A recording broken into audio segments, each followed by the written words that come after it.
Hello, everyone, and welcome to New York Comic Con and Polygon's first ever panel focused on a type of YouTube video that we call video essays. I'm Patrick Willems, I'm a filmmaker, and I run the channel Patrick H. Willems, where I make video essays about movies and cinema and that kind of stuff. And today we're pulling back the curtain on what goes into making these videos and what it's like to jump into this pop culture conversation and what the future of this genre, you could call it, looks like on YouTube. Polygon has wrangled some of the top talent working in this field today. So allow me to introduce them. Please welcome Lindsay Ellis, Maggie Mae Fish, Kevin Peterson, aka T1J, and Michael Tucker of Lessons from the Screenplay. Welcome, everyone. Great to have you here. Thank you for having us. Good to be here. Good to see you. Yeah. So let's just dive right in and start talking about these videos that we make. I want to start at the beginning, not necessarily like how we first came to YouTube, but specifically what brought us to make that first video essay on our current main channel. Because I know I kind of fell into this in a weird, backwards, accidental way. I'd been on YouTube for 5.5 years, but my channel was exclusively like narrative filmmaking stuff and short films and that kind of thing.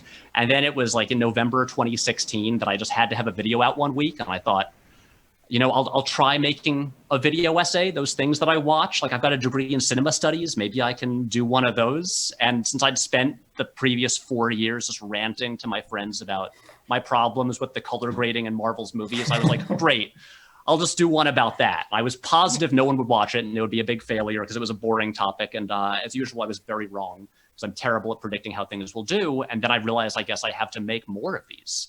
So that's kind of how I started out. But Kevin, how about you? What made you just pick your first video topic and say, this is what I've got to talk about? I don't know, as far as video essays go, I sort of like evolved into sort of that style because I kind of started around the time when the common wisdom was videos have to be really short. People's attention spans aren't that long. So that's kind of the videos that I used to make. But I've always, you know, the reason I got on YouTube is because I just, well, for one, it was just a way to express myself, but I'm just kind of an opinionated person. I wanted to share my opinions with the world, and it's kind of hard to really describe something in, you know, like 3 minutes, 4 minutes. So, but, you know, I noticed that other people were making these longer form videos and essays, and so I just decided to try my hand and start doing it myself. And I think it came around about a time when people were interested in that sort of thing. So, you know, started gaining a little traction. It's been such kind of a smooth transition. So I don't know like what the first video I made that I would call a video essay. There, at some point I transitioned from the short snappy videos. They started getting a little longer over time. And then at one point they were just all video essays. So it's hard to really pinpoint it, but that's kind of how I got into it, I guess. Yeah, I kind of feel like it's kind of similar where it's just like which one was the very first. It is kind of hard to say. I think for me, I did an episode about Joel Schumacher's Phantom of the Opera again in 2016, which is when I think we were kind of at the height of like, you know, at least the concept of it. And also kind of this feeling of like, well, this is going to be high effort, low reward, because it's, you know, I hadn't ever worked on a video that hard, but it was just sort of like, you know what, I need to, you know, I was half-assing YouTube and I was half-assing, you know, being a professional editor. I was like, I need to whole ass something. So that was where Phantom happened. Of course it was Phantom. But I think it was also, that was around the same time that YouTube started prioritizing watch time, you know, to kind of go back to your point, Kevin, about like, you know, the shorter snappy videos kind of giving way to the longer form stuff. And, you know, a lot of that does have to do with like YouTube's algorithm and, you know, longer form content actually doing better now than like the 3 and 5 minute videos did like pre 2016. Yeah. No, go ahead. Mr. Screenplay, please go No, ahead. I was just going to say that I think I'm kind of unique in some ways in that I started, like my very first video was a video essay, and I kind of created the channel to be a video essay channel, and again, 2016. And I think I had previous YouTube channels, but it was kind of, I guess, fortuitous that from the beginning I could start with my first video setting the tone and setting the format of what I wanted it to be. So I feel like there hasn't been as much of an evolution for Lessons from the Screenplay as there has been for some of your guys' channels. And I think it's really fun to like go back and watch all of your like earlier videos and see that transformation happen. Not for me. It's never for the creator. Yeah, but it's no, fun it's for kind of others. funny though. Yeah, it is kind of funny though. Like 2016 seems to be like the turning point for a lot of people.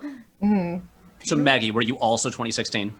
I think I was. I think I was a little bit after. I think my first video was from 2018, but only because I was working at Cracked before they went under with many of the comedy websites. So that's kind of when I jumped off writing. I was writing sketch comedy for them. So yeah, and I had a show with them that was A Better Way to Watch, which was about just funner ways to watch boring movies. And then my first video was an idea that we were going to shoot. And then we found out that the company was sold. And so I was like, well, I wrote this, so I should film it. Yeah, so a little bit later than others, but yeah, just kind of jumping off the same thing of, kind of trying to take my previous job and morph it into something that could be, just sustainable. So Yeah. So I'm curious about, I'm fascinated by how everyone settles on a format or a style. And so I know like everyone here but Michael is like regularly on camera. But like Maggie, did you just sort of like carry over the style you'd been using at Cracked? Yeah. I think my earlier videos, I wrote a very similar script. The script is almost exactly what was approved by Cracked, my first episode. So yeah, you can see it's a lot more stilted than what I do now. Just, with like creative freedom. But yeah, so it kind of just went from slightly more formal to just weirder and weirder and more fun, basically. Yeah. How did everyone else sort of settle on the format or main style that you use? Because I know when I started making video essays, I honestly, Michael, I just kind of ripped you off. Because Did you start before me? I don't think that you started 2016, right? Yeah. But I started like the end of 2016, like the very end. Okay. So I think I'd already seen stuff that you'd made. But but that to me, like your format is like what I just thought of, like that's how you do a video essay. That's what they are. And so Michael, how did you sort of like you have this like what I would call like the sort of like a classical video essay style that you've been doing for years. And I'm curious, like how did you sort of like decide to go with that format, and how now several years in, how do you feel about it? How do you feel that you've evolved the way you work? Yeah, well, I mean, I think I was obviously heavily influenced by Every Frame a Painting, which is like, the original film video essay series. And that really resonated with me because I could tell it was made by an editor, by someone who had like filmmaker instincts, and that just really connected with me. So I was very influenced by that. Nerd Writer was also really popular. I was watching a lot of his videos at the time. And I also, most of what I watched on YouTube and kind of still do is like science educational content. So like I was watching a lot of Vsauce and SciShow and CGP Grey and Kurzgesagt, Minute Physics and all that. And so I think I was drawn to the sort of like the sciencey objective approach, and trying to marry that with subjective art content. And so I did a lot of experimentation before releasing the first video to sort of try to figure out what that actually looked like for me. And it ended up being this pretty simple, like 8th grade essay style, basically, of like intro and then 3 sections that support the thesis and then the conclusion. But I don't know, I really like that style. I think I like how focused it keeps the videos and keeps us in the writing process. We try to be very concise and clear with everything. And so having that kind of pre-made structure at sometimes is limiting, but I think I try to embrace those constraints and make sure each video is accomplishing all the things we want to do. And then once we check those boxes, have fun with it. So that's kind of how it evolved, and we still use it today. And I don't know, I still like it. Anyway. I think with the concept of an essay, to me, is it has a sort of narrative flow to it. It's almost, I do kind of think of it like a screenplay, where it's like, screenplay has act 1, act 2, act 3. Your traditional college essay has opening, supporting arguments, conclusions. Obviously it's not really one-to-one, but I think that part of the reason why the form is watchable and isn't just boring, listically stuff, is because in order to write a decent essay, you have to almost create a narrative around whatever idea it is you're, trying to explore. So the way we do it, or the way we write our stuff, is basically an outline, almost like a college outline that then gets filled in later with whatever supporting evidence we uncover. Like the last one we did about Omegaverse was that one changed a lot in the course of writing it, because the research actually changed the content of the video a lot, which can be fun. But I think ultimately I do think of the video essay format as a form of narrative, because that you have to keep the audience engaged. Yeah, that's pretty similar to how I approach it as well. I mean, I've kind of just run further and further into the treating each one as a narrative, as I've just with my own stuff, and I realized that I'm fully aware that this alienates some potential viewers, but I tried I've mostly to satisfy myself, I've ended up sort of treating each essay as a blend of short film and essay, because I feel like the essays were already just there was already a narrative arc to them, and especially because a lot of the topics that I like to cover are maybe a filmmaker's entire filmography, and there is always that there is just a narrative there because it is a person's life and how they have developed over time. And so that's just sort of how my brain went with it. But so since we've been talking about process, I'm really curious about, because for a lot of us, our channel's name is our name, and we're there front and center, doing all the talking. But I'm so fascinated by what everyone's sort of behind the scenes process looks like. Even if it seems like it's all one person, is it always one person? Maggie, are there more people working behind the scenes with you? Yes, yeah. So I work with my partner, who's a screenwriter. So that leaves, working together is great, and allows me to do a lot more than if I was just working on my own.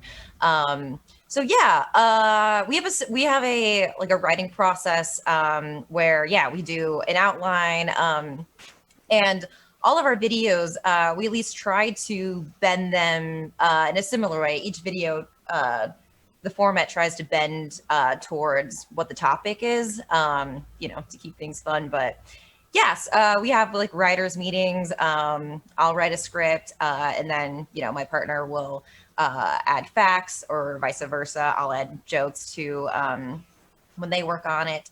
So yeah, it's a very, for my end, it's very collaborative, which is my favorite type of work to do. I don't really like working solitary by myself. So YouTube is a interesting pick, but I do find that, you can make a team. There are people that you can work with, to make it a much more collaborative process, because that is the difference between, actual, writing on a show versus doing video essays. Is you're alone, whereas usually you work in a room and you bounce off other people and your stuff becomes better. So yeah, that's one big difference. But yeah, so yeah, I think Kevin might be the only person here who you mostly work solo, right? It's I'm 80% me. I've recently gotten more into getting help. I've been hiring some like freelance editing work and things like that, which definitely should have did that earlier. But yeah, most of it's me. But yeah, I used to be a lot more stubborn about like sharing the work, because I mean, a lot of it is very, I guess, very personal to me, or it's like my view, it's like my creation. I want it to reflect me, and it's kind of hard to like get other people involved in that. But after a certain point, after you like reach a certain point, it's just like more than that, and it's like literally just too much work for one person. So Yeah. and I've started to realize that, and so I've been open more to that. And even like I don't have like a co-writer or anything, but I share ideas, let people take a look at it, things of that nature. And of course, like editing is a big thing that I've been getting help with. How did you find like the first time you sort of like brought in a new editor? Because I know like I've only had one video where I've ever hired an editor, and it was only like 20% of the video, and it was from earlier this year, and I was just so nervous before I got it back, because I have this idea that's probably wrong, that I'm like, I have a very particular style of editing and it can't be replicated by anyone, which is not true. Yeah. The person, buddy, like, yeah. exactly, like the person that I brought in did a great job. But so I'm curious, like, Kevin, when you finally made that choice, because I've been sort of like wavering on like, when do I start doing this more regularly? Like, did it work out okay? It did work out okay. I think, I mean, it might be different for different channels, but for a while I kind of thought of my YouTube channel as like an internet show. And a lot of times when you have that sort of idea, it's like, okay, you want it to look a certain way, you want it to be consistent so people understand what it is. But I kind of don't think about it like that anymore. It's just, I don't know, it's just like my channel, and I can sort of put whatever I want on there. Obviously, I think people come to expect a certain thing, but I've tried out different styles and different, formats and things. And I was actually pleasantly surprised, because when I did get other people to edit videos, I would say like they made decisions that I wouldn't have made. But I actually thought that was kind of cool. It's like, oh, there's a different way of looking at that. I never would have chose that. So so far it's been good for me. Yeah, I have a full-time co-editor and co-writer, and it was a really steep learning curve, because she'd never used Premiere before. Like when because I mean, it was like a whole ordeal, because she was working at this museum. It was like a high prestige museum that was just miserable, and she was like, I don't know what to do. And I was like, you know what? Because I was finishing my master's degree. I was like, you know what? Quit your job, work for me. We'll figure it out. I don't have time to edit this anymore. So it was again like a really steep learning curve, but like what Kevin said, is like the more we did it, the more I kind of felt like I could take a back seat, because she would often like come up with these visual jokes that I never would have thought of, or used like a clip that like I never would have occurred to me to use. So it's like when you look at my stuff now, like most of the visual gags are hers. And I think I've also gotten more comfortable like vetoing things that I think don't work, because I think that's the thing is like filmmaking is not a democracy. It's like is we can't have a communist utopia. Like someone needs to be the call the shots. I mean, it is your name on the channel. Yeah, and it's like I think a lot of people make that mistake where it's like, no, it's gonna be like a collective. It's like, no, someone needs to be the head writer and be like, yes, this, no, that, or nothing is ever gonna get done. But yeah, that's basically like the system we have right now. Is we more or less 50-50 everything. Depends on the episode. Usually I write more and she edits more. And then for the PBS show that we also do, it's different. It's more of like a machine. I delegate a lot more, but we don't edit those. Do you pick all the topics, or is that also? Well, we have a weekly meeting, basically, where like I have like a whole team. Like I have a person that runs all my social and like moderates the comments on YouTube and is in charge of the Patreon, and then Angelina, who is my co-writer and co-editor, and I also have like like Princess, who co-writes and co-hosts It's Lit, and David, who does my business stuff and also does some writing for me. So usually we'll just have a meeting every week or two, every 2 weeks, to where we kind of hash out like, here's what we might do, here's a concept we could explore, and then we just kind of do like a, you know, just a brainstorming session to like feel out topics, like which one is interesting, which one has not already been done a million times on YouTube, you know, and if it has been done a million times, Mulan, for instance, what is an approach you can take that isn't just the same thing that everyone else has already done?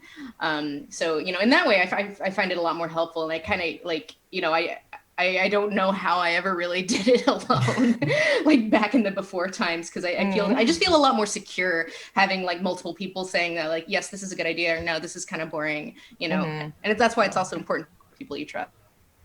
Yeah. Yeah, I've also made that transition where the first 2 years, basically, I was doing it all by myself, like completely on my own, with like friends giving feedback on scripts and stuff. But you do realize that it is a lot to hold, and the constant need to like put everything out and just the burnout and all that stuff. And so when I decided to start looking for a team and trying to bring on people to be like co-writers and researchers and editors and all that, I was definitely going through kind of what you were describing, Patrick, where I had this like vision of, like, I have my editing style, I have my thing, and can anybody else do it? Can anyone? And it is this kind of tricky thing, because like you were saying, Lindsay, like, you know, filmmaking is not a democracy. There does need to be some kind of authorial voice at some point. My team likes to joke that it's they're in a dictatorship disguised as a democracy, because I try to be nice and listen to feedback, but ultimately I like make people upset a lot. But yeah, that transition as a creator is kind of tricky to navigate, because you are letting go of the control a little bit, and when it is a thing that you've created from scratch, you have a lot of emotional investment, so it can feel like a really risky thing. So like the transition was like not immediate and not like super smooth necessarily, but it is so much better on the other side to have first just like the weight off of your shoulders, and then also other people that are smart bringing cool ideas that you wouldn't have thought of before, and adding and making something that's so much better. So it can be a lot of work, but it's definitely been worth it, both professionally and personally, in my opinion. Yeah, I've noticed that it is a lot more work. For being honest, it takes like a lot more man hours to do one video now than it did like, you know, 3 years. But I think that's, you know, also part of the curve. I want to pivot slightly and into a topic where I have to use some gross sounding corporate words. So I have to apologize ahead of time. But what I find a funny sort of like reality of what we do, and like a side effect that's kind of inevitable, especially if, you know, we're out there with like the channel being our name and stuff like that, is we kind of end up making ourselves into a brand. Where, I mean, like, Lindsay, you literally have a shirt in your merch store that just says the word brand in impact. It's literally my best-selling shirt. I'm not surprised. It's didn't you have that in a video, and then people demanded it, so you're like, I guess I have to make it now? Yeah, I went to the mall and I had them print me a shirt with the word brand in impact font, and people were like, "Ooh, I want that." I was like, "Okay."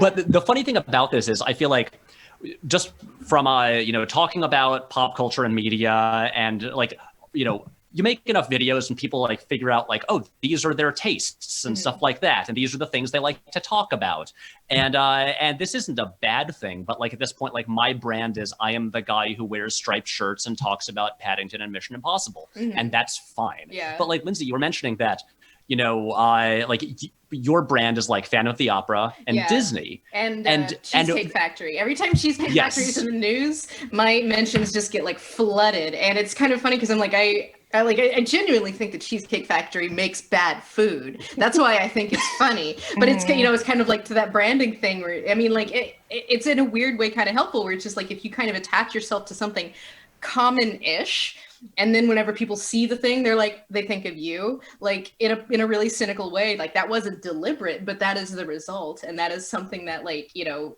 corporations are constantly trying to figure out how to do.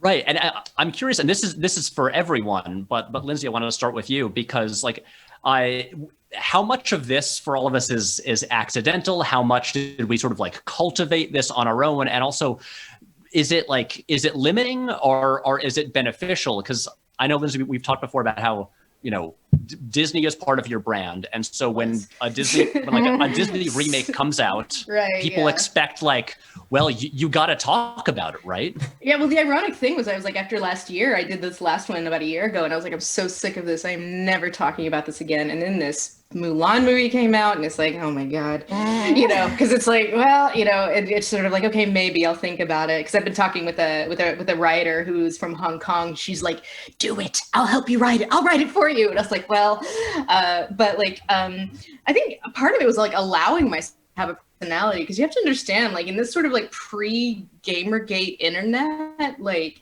it was kind of perversely a lot more gatekeepy, like because it's like I didn't feel like I didn't come out as like a legit Transformers fan until I started the whole plate, and you know people kind of took it seriously because it was like, oh well, you've clearly thought a lot about this. But before that, it was just like this sort of you know, I felt like I had to construct something that was like a little more artificial.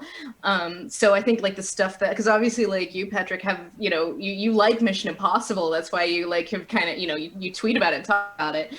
I think part of it was just like figuring out a way to allow yourself to like things and to do it in a way that people who may not necessarily be interested in the thing find accessible.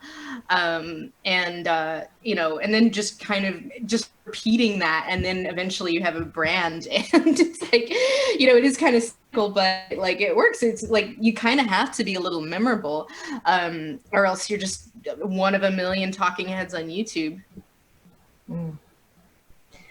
Yeah, for me, I feel like when you make, you know, video essays, you kind of have to decide like what you really care about, the things that you're going to be stressed about, and the things that you like don't have time to be stressed about. So like, yeah, I don't care. I don't like editing, but I love giving editing notes. That's something I care about. With branding, yeah, it's weird because it's like I try not to care about it too much because I don't want it to dictate the type of content I create, because I'm afraid then it will get stale, and then it won't be a fun job anymore. It will, start to be like, great, well, if people are expecting me to do this, then there goes like my freedom to choose to do it. So it's I try not to think about it, but also, like being a comedian, like, just like running bits, is something that it just happens. Like one of the things that I love doing is mispronouncing things, and giving like incorrect information, because I think it's so funny, and the people that get mad about it are so funny. And also, if you really cared, you could just Google it. Well, Lindsay, the things that you like, I think will just naturally start repeating themselves, if you're, a creative person. All I would add is like, don't stress too much about it. Like no one is going to judge you for, being a certain way or feeling like you need to perform a brand. Because I think at the end of the day, that could decrease your creativity, which if you're making video essays, that should be, I mean, it can be limiting, like Patrick said. Like, in my case, it's like once I had a book come out this year, and I feel a big part of branding is tone. Because like people, you speak a certain way, you have like a certain sense of humor, and so like as the release date came, I would see like all these traditional authors be like, like they'd be so peppy and like, please check out my book, and I'm like, I can't do that, because people are gonna be like, who kidnapped you? Where, I had to find a way to like operate like the brand I had already built with this thing I have to do now, which is self-promote, which I'd never really had to do before. And I'm not sure how well it worked, because it's like I can't step into the alternate universe where I did a more traditional side, but I did definitely have to like figure out how to do this thing, self-promotion, while also, staying on brand, and that was a challenge. Yeah, the thing that I find interesting also about the we've said the word brand so many times by now, it's absurd. But like when people associate certain things with you, when they kind of come to you to see you talk about certain topics, like what happens when you kind of want to branch out of that a little bit? Like Kevin, you were talking earlier about how you used to view your channel as like a show, but now it is your channel, and you can kind of, you put whatever you want to up there and talk about whatever you want. And are there points where have you found your audience expects certain things, and then if you branch outside it, they are more reticent? Yeah, definitely. I do think that the audience has come to expect a certain thing. I think that there's a kind of a wide scope of things that I think people are okay with me making videos about. But like, for example, like I talk about like politics and stuff on my channel a lot. But more recently, I've been trying to add more like pop culture stuff. And like, not too long ago, I made a video that had nothing to do with politics, and it got like way less views than normal. Because that's just what happens when but I mean, you come to expect that. And I think that if it's something that you're really interested in, you really want to do, you just take it and just move on.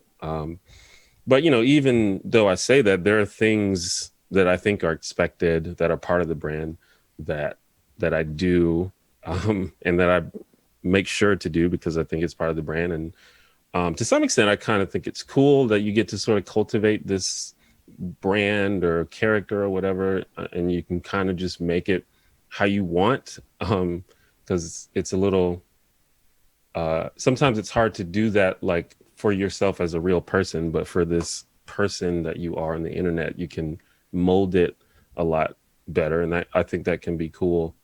I was making a joke recently about how sometimes I feel like a cartoon character, because I mean, I like literally have catchphrases. Yeah, you have a catchphrase. Yeah. I just bought your shirt with your catchphrase on it. And what a lot of people might not know is that for example, my hair, I think, is a big part of my brand. And in real life, I wear my hair back like almost all the time. But whenever I'm on camera, I'd wear it down because I think that people expect it. Maybe that's just in my head, but I just feel like people expect it. Yeah. I'd like to subscribed. So things like that. But at the end of the day, I think, it's just part of the deal. And I think if you are responsible with it, and if you do it in the right way, I think you can make something good. All right, so we're entering the final 10 minutes of this panel. And so I want to pivot now and look toward the future. Well, kind of the present and future, because I'm curious, we've all been doing this for several years now. How have people's goals for their channels or priorities kind of shifted over time? And looking ahead, where do people see their channel going, or where do they want it to go? What are your goals? What's the evolution of what you're doing? Anyone can feel free to jump in here. Well, I remember when I first started, or not even that, like maybe 5 years after I first started, I was already thinking like exit strategy, because back then, it was less than a hobby. Like I mean, and traditional film people still do this. Like, back in the before times when we could go outside, like sometimes I go to like premieres in Hollywood, and like Hollywood people would be like, you tell like, oh, I'm a YouTuber, and they'd be like, oh, I'm so sorry your acting career didn't work out. There's definitely like the snobbery. And I would think like, man, I still be doing YouTube by the time I'm 30, and now I'm 35. But I think it's more legit now, and like something that you can do in conjunction with more traditional, things like in my case, publishing or television or like other YouTube channels, or you can use your YouTube channel to like springboard into other. Netflix, or also like Netflix has reached out to me and I had to tell them no because I was like, you can't afford me. But like, I think it's interesting that like YouTube is more legit now, and that also creates more opportunities. So now I don't really think in terms of exit strategy, but in terms of how I can, use my YouTube channel to, tie in with other things that I'm interested in or other things I want to do. But yeah. I think for me, I feel like I've sort of hit, I guess, a kind of stride over the last year or two. And I kind of feel like I've lucked into like a dream job, and I don't want to do anything to mess it up. So it's hard to think about like what to do next, because it's like I just need to like ride this out as long as possible. But I think for me, I think it's just perfecting what I'm doing and building resources. I've always had a dream of enabling other creators. I don't know if that's next for me, but that's something that I want to do down the line. And just put more stuff out there. That's kind of where I'm at. Yeah. Yeah. When I first started the channel, I'm someone that's always had multiple jobs at once. So it was just another job that I was juggling. And because I had already established a platform on YouTube, I felt a responsibility to do something with it. And so, now that it's become my full-time job, not having to, work for 5 apps that are also trying to kill people, it's just more than I ever imagined. Like Lindsay brought up earlier, and I do think that this is because of the work that Lindsay and contemporary YouTubers. Now it is a platform that I can point people to, especially with like my writing, and creating series and working on show Bibles are things that I never would have been able to do had I not been doing this YouTube channel where I have been learning about filmmaking and storytelling.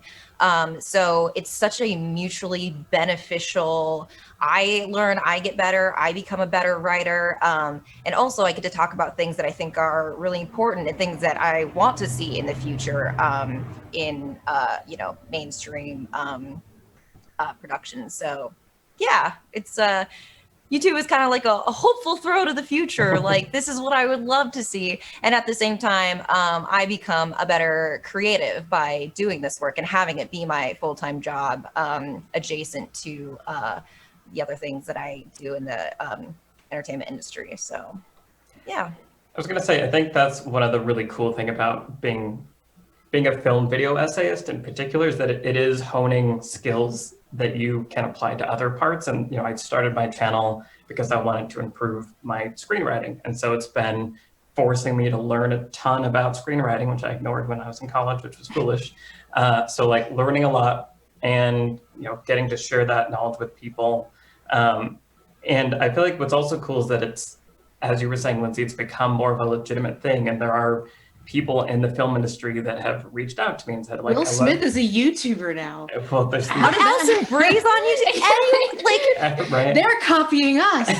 Yeah, all these celebrities are coming in, like encroaching on our turf. Yeah. Yeah. Oh, let's beat them up. No. Yeah. But the videos are also like influencing the film culture and filmmakers in like interesting ways that I think is cool. And that's one of the things I like about what YouTube has been able to create is like people getting to shape what audiences can care about and pay attention to. And so then sometimes the studios themselves have to care about that too. And it is this really flexible job, as you guys were saying, where it's like I can be working on the YouTube channel, but I can also be working on my screenplay, and I can also start a podcast with my team. And we're working on creating a new video series all about analyzing storytelling in video games. So it's like, if you can get like a nice foothold, it is this really cool thing where you're generously creating content for people, they're liking it, and it's opening doors for you to like explore other avenues, which is it's really cool. If you can be a YouTuber and the right kind of YouTuber, it's a pretty awesome job. Yeah, it's really strange to me because when I started on YouTube originally, I just pretty much viewed it as like a place to have like a portfolio, like of filmmaking stuff. I was like, I'm never gonna have a job on here. It's like low rent Vimeo. Right, exactly Sketches. like that. I've But privated yeah, all my old sketches. No one can find them, and no one will. yeah, Go look, Patrick. I've still got most of my stuff from like 2011 onward available, but everything from like when I was in college and high school cannot be found. But like originally, like I was convinced like I'll never have a big audience on here. I'll never like it's only as a place to showcase my work. And now it's very strange to like I never even wanted to be on camera or like have anyone like listen to me talk. So that's all very strange. And it was always just like great. As soon as I can get like filmmaking jobs like from just like showing my work here, I'm out of here like instantly. And now as much as I have goals that are like off of YouTube, I don't like I'm not as intent on just like leaving as soon as I can. Especially because even if if you like make a movie, you shoot it and it takes forever to come out and all of that. And there's an immediacy to YouTube that I will always really like that like other platforms just can't really give you. Right. Yeah. That instant gratification. Exactly. Because it's like, again, like with the publishing industry, like my final deadline for the book is in February and it does not come out until October. So that's like, almost 9 months where I'm like, all right, it's done. Mm-hmm. Yeah, better make a YouTube video. Yeah, I guess to YouTube. And it's like an ounce of control in a sea of chaos. Yeah, exactly. Although I wish, like to finish, the one thing I would like to be liberated from, like, I guess more emotionally, but like YouTube really encourages you to fixate on like numbers and algorithm and, oh no, your new video isn't performing as well as the last one. And it I like the way the back end is set up. I don't like if you've seen it, it's just like it's designed to play to your anxiety and it's designed to like make you freak out if like this video isn't doing as well as the last 10. Oh no, it's in 10th place. Yeah, exactly. And I'm like, I would like to be emotionally liberated from that because I do think it like stifles you because you can't, you're making content based not on what you're interested in, what you think will get clicks. I wish I could just be okay with the fact that like, you know what, maybe it's just, I'm not going to get like 1 million views a video anymore. That should be okay. I should be allowed to do that. Yeah. And now that we are basically out of time, very, very quickly, can we all just go around? What do you have either that just came out or that's about to come out that you want to plug? All right. All right. Lindsay, you first. You're excited. Okay. So I just did this video about a lawsuit surrounding wolf kink erotica. And it kind of underperformed. Again, the algorithm screwed me over. But I'm going to do a follow-up on it's even crazier than the first video was because I'm in the narrative now. So yeah, I guess I don't know when this panel is going to go up, but that should be out by the time this goes up. So yeah, look for that. It's about Omegaverse lawsuit round 2.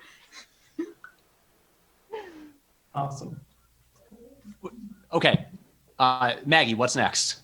Yes. So I have a new video coming out, a new series of videos called Films in Conversation, where we take a look at 2 pieces of media and talk about them. I play a little character, and it's very fun.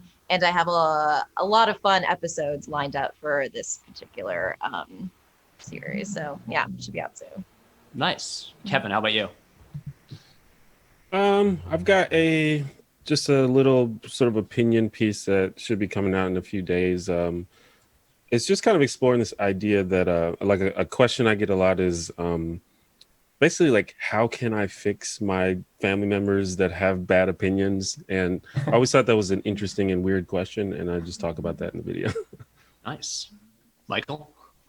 As I quickly mentioned, I'm starting a new video series, a few videos already out on Nebula, the subscription streaming service, which some of us may be aware of. But a new video series focused on storytelling in video games, because the medium has come a long way and there's a lot of really interesting narrative storytelling techniques being utilized and not a lot of attention being put on that. So trying to apply the lessons from the screenplay thing to video games. So more on that coming soon.